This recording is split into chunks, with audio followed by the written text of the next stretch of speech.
Hi, so I'm here again cooking on my day off, not for money, but I have a happy hour cup. Sometimes I get tips here, thank you very much. But so today, because I'm going kickboxing, if I even make it, I'm exhausted. I've been up since 6:40 a.m. I'm cutting up cremini mushrooms. Jeff taught me about these. They're delicious. They're very expensive, but because we are from Lennox and we go up there at least once a month, and I get them at the farmer's market there. We'll throw some in the salad. While I'm at kickboxing, don't eat them all because I notice the salad's dwindling.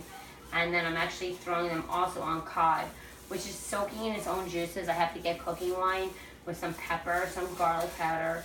I'm going to throw some lemon and lime there after I get some cooking wine, so it will simmer. And in the pot, which is like the craziest thing, we have cauliflower, which I'm just deciding if I should make into cauliflower mashed potatoes with some seasoning when I get back.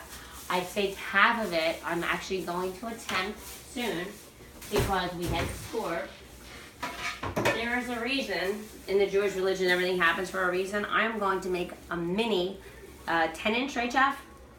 Cauliflower crust pizza in the next week, so stay tuned. Have a great day, guys. And actually, stop. It's National Slurpee Day. We're off.